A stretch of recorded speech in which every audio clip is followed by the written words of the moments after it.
And we are back for Grimrose Academy, the after show. So if you've never seen these before, we basically do after shows normally for every episode that we upload to our Patreon. But for finales, we like to give everybody closure so that you can ask any questions that you have in chat and we will answer them, hopefully. And some of them, you know, maybe we'll keep you guessing.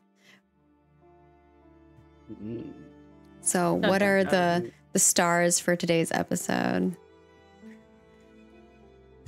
Oh, definitely for Bellspree and the twist of being evil. That was delightful. I had a few different versions of what my face was going to become.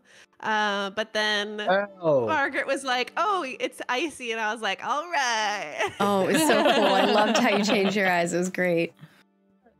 I adore you, Shar.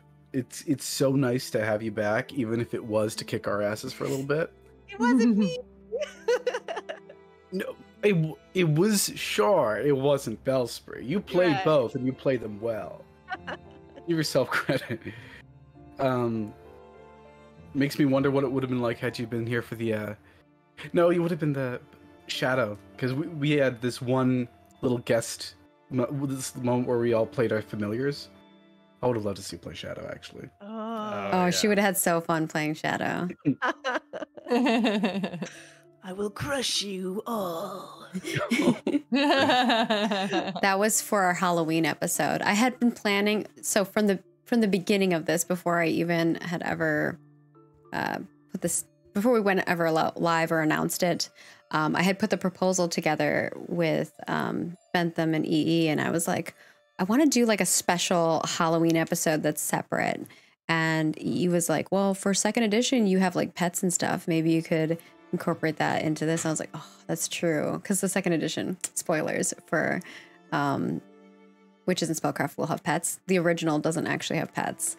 But I simplified it for this purpose. But I was like, yes, a pets episode. But none of them knew they were going to be playing pets until like literally the moment I told you all. That was good times. It was Listen, good. Gwillem just got stuck under a door, so. Gwillem is so precious. I'm going to miss playing Gwillem. Playing the Weeping Heart was weird. I'm gonna miss Gwillem too. That's my star, Gwillem. More Gwillem. Yeah. Mm-hmm. My star was the bookworm at the end because I really wanted the bookworm to be okay and just love the bookworm. So I kind of like that it. Too. We all had our moment and then the bookworm is not dead. So it's my star.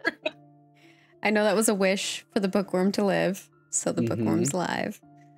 I have always loved the idea of people not realizing they're in a story type of thing. Yeah. And it doesn't mean what happened wasn't true. It just means that the version we told is the version as the bookworm told it. Yeah. We are the bookworm. In a way, we're all the bookworm. Roll for it is the bookworm. You're the bookworm. I loved Persephone's whole arc of this episode. You did so much while still being like unable to verbally communicate with us as the Coven, and I really loved how you dealt with that and used it to your advantage in certain points, and then ultimately chose to stay as your wolfy self. That was so cool. That was definitely a hard choice. I was like, oh my god, like it was not what I was expecting. Perfect. And that I have a question for Maggie on that front.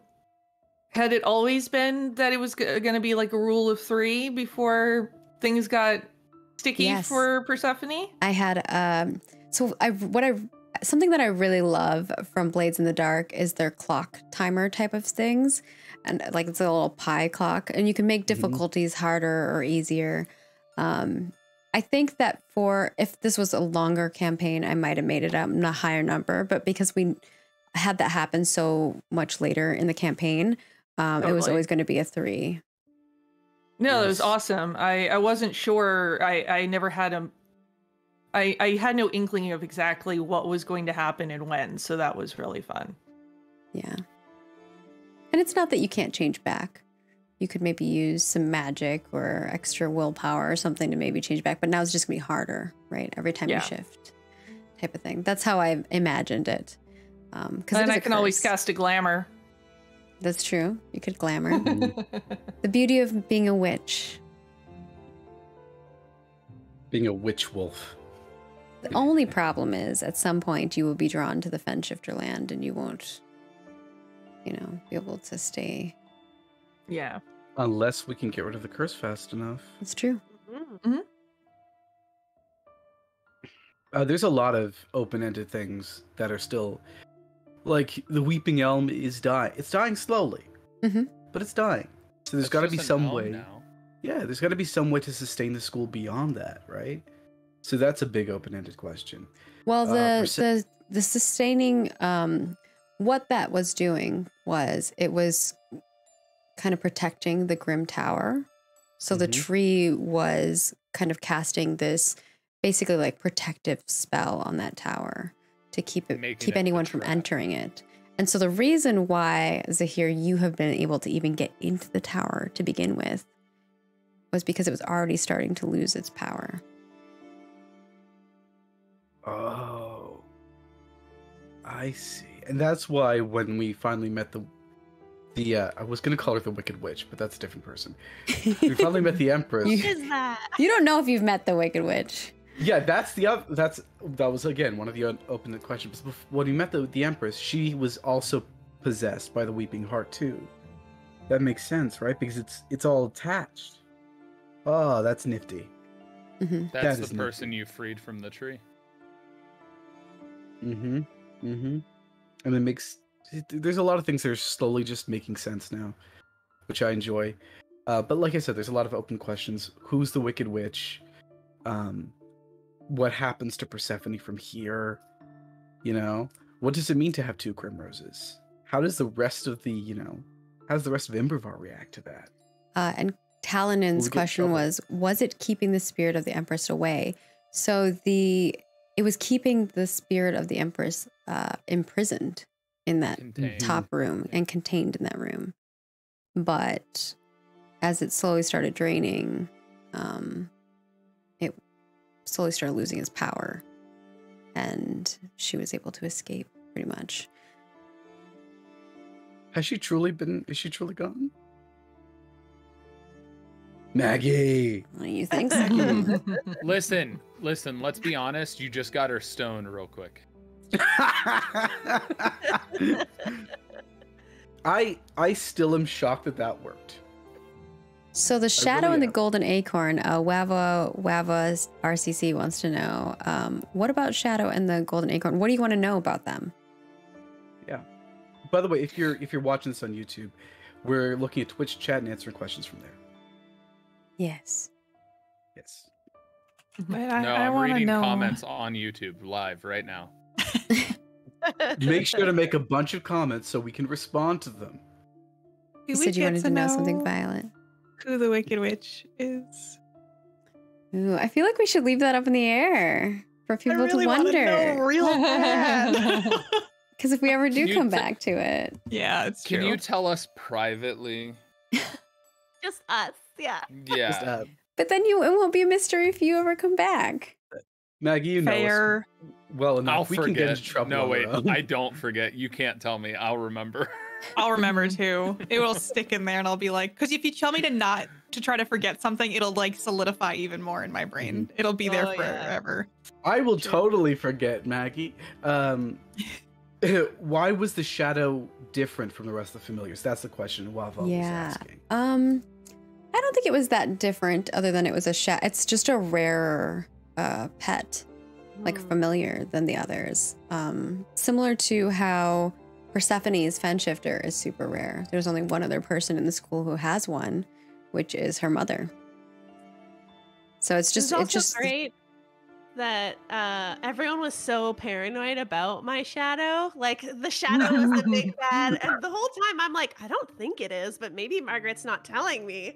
So I'm glad that was okay. Whew. I like the idea. So here's the thing. You need a little twist and turn there. And of course, I want you guys to be suspicious of like other, creepy stuff. Mhm. It's great. Ooh, little one. Yeah. Yeah, I was like, it's just something you can play with, right? As a GM, you don't always the thing that everyone's scared of doesn't always have to be the thing that they really should be scared about. It also, like, red herrings are an important part of any game that involves a little bit of mystery and a little bit of questioning, because you got to have people interested right off the bat, but you can't reveal everything off the bat. Yeah. So have a bad ad. But sometimes you let the batat be the bad guy. Sometimes. You gotta, change it up. There's a question for Allegory from Spubbles UK. Did he ever figure out what attraction really was, or did he just ask Bellspree to the dance because they're a cool person? Just curious. So the reason Allegory asked Bellspree to the dance was because he wanted the coven fully together, for one. But the main reason was everybody else was so goddamn complicated and couldn't figure their stuff out that he didn't want to get in the way of somebody else or lead somebody on. So he was just like, Bellspree's my friend, let's go. Yeah, friend date. I love that. There's also another question here for Bellspree, which is for Papa Tim. Kind of more so like the fact that Bellspree just changed Rose is an interesting thing for the world overall. What's your thoughts on that? Like, why did you choose that? I don't know if you can go into like a little deeper. It really was what I was mentioning on the show, which is that I have so many spells in my book that are all because of the coven. I only have 2 shadow spells, and I didn't even get to use them throughout the season until I was possessed by the other empress at the end there. And it just felt like I wanted the path of having that chosen family sort of influence you and shape who you are, make me become more of a little bit of everyone, becoming the Grimrose too. Plus, I really liked Violet and Bellspree's sort of like growing, budding friendship, and I feel like being in the similar Rose would be good for that. How do you think it will affect the realm of Imbrivar? Because you're the Empress and you're also a Grimrose. Less bias? Yeah. I don't know. I mean, casting spells always getting the +1 no matter what you're doing. Like, just having that is helpful, I would imagine. Well, and depending on, what people generally think of you as the Empress, it might further destigmatize or, the whole Grimrose thing, or go the other way entirely, depending on popular opinion around the Empress. Yeah, especially considering the last evil Empress was the Grimrose and did evil things.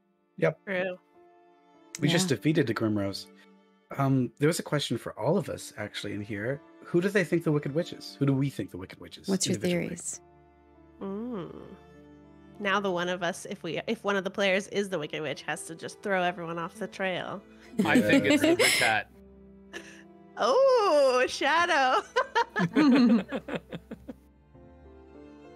I have no idea, so I'm going to say Gwillem. I'm suspicious of Maya still. Yeah. Yeah. Because she's not very popular, and that would be an interesting way to have popularity. Oh, we have an associate with bad smell and evil people. Now we're all going to think she's evil. No, we wouldn't do that. We're not that kind of people. I mean, here's that kind of person. Could it be Rowan? I'm just thinking old school Gossip Girl vibes. Like, could it be Rowan? I mean, I'm 50-50. Old school Gossip Girl vibes. I love that. Part of me is like, yeah, it could be Rowan, but another part of me still thinks, so sorry, Char, that it's Bellspree. Like, because it just makes, like, of course you would be attuned to everything, but there's this moments of, like, sheer niceness coming out of the Wicked Witch. Like, what if it's Allegory? No, it's not Allegory. I would know. I don't know. Tyler's looking suspicious. Would you know? Zahir would. Nobody knows each other as much as Zahir and Allegory know each other. Are you sure? I'm sure. Okay. I'm just saying. there's a lot of vines that there could be Wicked Witch activities going on in. Whispering through the vines. Tyler, did you say a wish, by the way? A wish? Yeah, I mean a star. Sorry. No, I didn't. I couldn't pick one. Just name all of them. Give us the night sky, Tyler. I mean, I really loved how you went with going with the stone. I loved the running ahead and the healing cast choice by Persephone. A lot of the spell casting, I really loved the creative process that went into why you picked the spells that you cast and how you use them. Like your crit, Katie, with Violet was fascinating to me, of surrounding them in the flame, and it trapped them, and it was just it was so interesting. And also I really loved Allery just being like, "Oh, hi, Bellspree," and just because I just figured that's what Allery would do. He wouldn't think it was something bad. He would think she was casting something that was helpful, and then he's just like, I loved shit. that. I honestly loved really it. I was like, all right, describe what it was, what happens, because that's what happens, because he's not fighting it. I love that. To be fair, Allery's way up here and Bellspree's way down here. You can't really see the frozen eyes. You just see the hair, and you're like, oh, that's Bellspree, and then you get hit by a shooting star and freeze for a little bit. It was perfect. Someone was wondering how normal is Rose changing in the world? It doesn't happen. You're normally the Rose you are. I have so many stars to give out. This has been a very big, amazing game. I mean, look, every game I've had on Roll4. You got 7 minutes. I've been on 4. I've been on 4 different games on Roll4. Every single one of them has been amazing in their own way. Every single time, I'm like, I want to go back to this character one day. And that's absolutely the case for Zahir. But this is special in a way because you 5 are just so incredible, and there's so many of you that each and every time I feel like I'm thrown into a bit slightly different dynamic, and I really enjoyed that because it changed how Zahir constantly adapted to situations. And I love creating spells. That's one of my favorite stars. Making spells at the top of a hat that represent who you are, just like that, meaningful. What about you, Maggie? What's your star? Ooh, you know, I shared some information with Shar early on before this episode last night, and I love just the willingness to just partake in the madness, and I love the switch that you made and how quick you were able just to like play with that, which I thought was really fun. So it brought a little bit of chaos into play. I think for me, this episode, and I think I say this all the time, is really for me, what I love is just seeing what you guys do. Because I, like one of the things that I said at the beginning, I was like, this is kind of my plan, but I don't know what you guys are going to do, so I have no clue. Like, I was like, the plan is, you know, hopefully we see what you guys are doing in the room, we get Bellspree involved, and then I don't know what you're going to do. And I think that the creativity that you guys have with the way you solve things is just most of the time not how I ever think it's ever going to happen. Like the things that you did with your coven, the way you handled the Rose, the way you fought the big bad, the interaction with Allery and the tree when it was whispering out to you. Like, I thought you would maybe ask it more questions. You're just like, all right. And you just left. And I was like, all right, it's still talking to you, but you can't understand it because you're running away because it was trying to give you information.